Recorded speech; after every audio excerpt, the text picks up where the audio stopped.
আজকের এই ভিডিওতে আমি আলোচনা করব এসবিআই অ্যাকাউন্ট স্টেটমেন্টের পাসওয়ার্ড নিয়ে। এসবিআই অ্যাকাউন্ট স্টেটমেন্টের পাসওয়ার্ড মূলত 3 প্রকার হয়ে থাকে। প্রথমটি হচ্ছে অটোমেটিক যে মান্থলি স্টেটমেন্ট ইমেলে এসে থাকে সেটার একটি পাসওয়ার্ড হয়ে থাকে।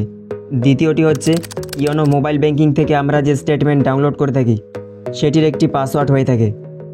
এবং তৃতীয়টি হচ্ছে ইওনো লাইট অ্যাপ্লিকেশন থেকে যে অ্যাকাউন্ট স্টেটমেন্ট ডাউনলোড করা হয় সেটিরও একটি আলাদা পাসওয়ার্ড হয়ে থাকে। তো এই 3 রকমের পাসওয়ার্ড সম্পর্কে আজকের ভিডিওতে আপনাদের জানাবো, তাই আপনারা ভিডিওটি দেখতে থাকুন।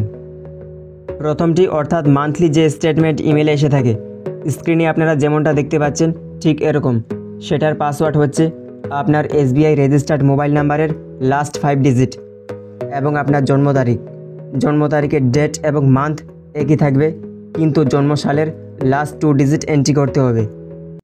যেমন আমি আপনাদের একটি উদাহরণের সাহায্যে বোঝাচ্ছি।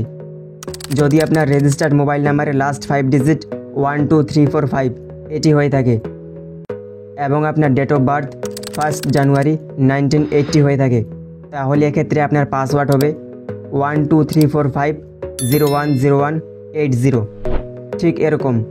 আশা করি বুঝতে পেরেছেন। এবং দ্বিতীয়টি অর্থাৎ যদি আপনারা ম্যানুয়ালি ইওনো মোবাইল ব্যাংকিং থেকে অ্যাকাউন্ট স্টেটমেন্ট ডাউনলোড করে থাকেন, তাহলে সেটার পাসওয়ার্ড হচ্ছে আপনার জন্মের ডেট এবং মান্থ, তারপর অ্যাড্রেস এবং আপনার রেজিস্টার্ড মোবাইল নাম্বারের লাস্ট 4 ডিজিট।